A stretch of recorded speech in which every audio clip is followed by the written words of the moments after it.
Yan guys, yung lagyan na naman namin ito ng malunggay. Ewan ko kung anong klaseng isda ito. Nabili ko sa palengke. Basta gusto ko yung mga ganito. Alam mo yung masarap sa isabaw-sabaw lang sa mga talbos-talbos lang ng kamuti, talbos ng kangkong, mga talbos lang, tapos lagyan ng sibuyas at saka kamatis, lemongrass. Ayan, gusto ko lagi may lemongrass yung isda na may sabaw.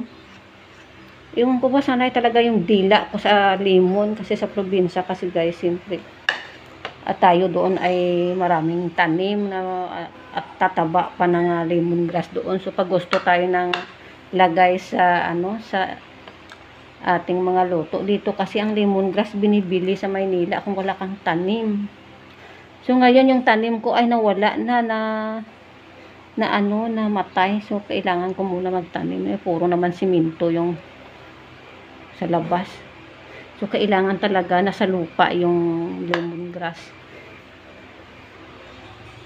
Ayan, ay nilabas ko na sa dito para mamaya ay ready na ito para sa aming lunch. Lagyan ko lang siya ng malunggay. Kalbo na yung malunggay ng kapitbahay guys. Kalbo na yung malunggay niya. Ay, paano kasi yung malunggay ko dito tinanggal na nung magmula na pinaayos yung bahay. Wala na yung malunggay ko. So kailangan ko na naman magtanim ng panibago. Kasi yan guys, ay kuha-kuha muna tayo ng mayroon na palang malunggay. Kinuha yung aking anak.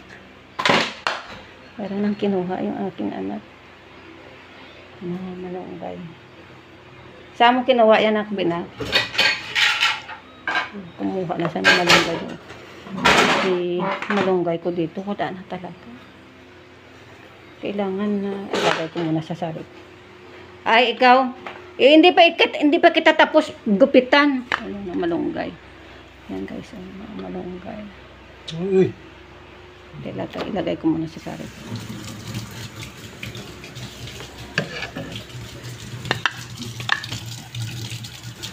Ilagay ko muna sa sarip.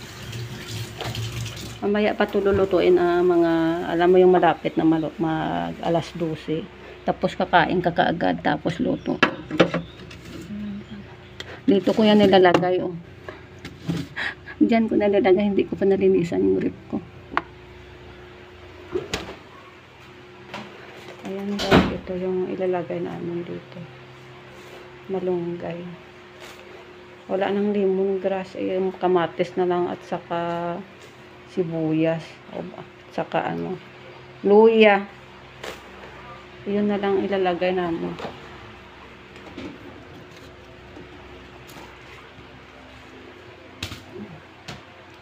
Kung walang lemongrass, ito yung nilalagay ko para maalis yung lansa ng isda. Ang lang ng kaming kamatis pala.